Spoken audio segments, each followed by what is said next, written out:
उत्तराखंड के 4 धामों में से एक है केदारनाथ धाम, जहां कहते हैं 2013 में भगवान शिव ने तांडव किया था, जिसके बाद ही 2013 की वो प्रलय आई थी।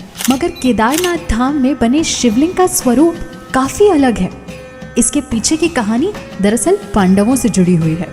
महाभारत के युद्ध के बाद पांडवों ने अपने पापों से मुक्ति के लिए भगवान शिव से प्रार्थना की। उन्होंने केदारनाथ में ही बहुत समय तक तपस्या की, मगर भगवान शिव उन्हें दर्शन ही नहीं दे रहे थे और उनसे छुपे छुपे घूम रहे थे। भगवान शिव ने दरअसल भैंसे का रूप ले लिया था ताकि उन्हें पांडव देख ही ना पाए। मगर भीम को कुछ संदेह हुआ और उसने एक युक्ति सुझाई। कुछ कहानियों में कहते हैं कि भीम अपने दोनों पैर खोलकर खड़े हो गए और भीम ये जानते थे कि बाकी भैंसे तो उनके पैरों के बीच से भी निकल जाएंगे, लेकिन महादेव भैंसे के स्वरूप में ही सही कभी भी उनके पैरों के नीचे से नहीं निकलेंगे। और ऐसा ही हुआ। जैसे ही महादेव भैंसे के स्वरूप में किनारे से निकलने लग गए, भीम ने उन्हें कस के पकड़ लिया, जिसके बाद भगवान शिव उसी भैंसे के रूप में अंतर्ध्यान हो गए। कहते हैं उस भैंसे का पीठ का हिस्सा ही केदारनाथ है।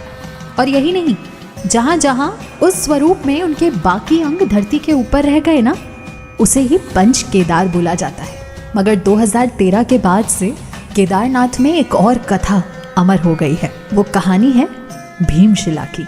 केदारनाथ मंदिर के ठीक पीछे एक बड़ा सा पत्थर आपको देखने को मिलेगा, जो दरअसल एक बहुत ही छोटे पत्थर पर टिका हुआ है। कहते हैं जब ये प्रलय आई तो ऊंची पहाड़ी से ये बड़ा सा पत्थर आकर ठीक उस जगह रुक गया जहां से उसने पानी को मंदिर के अंदर नहीं जाने दिया। इसीलिए तो केदारनाथ धाम में सब तहस नहस हो गया, मगर मंदिर को कुछ भी नहीं हुआ।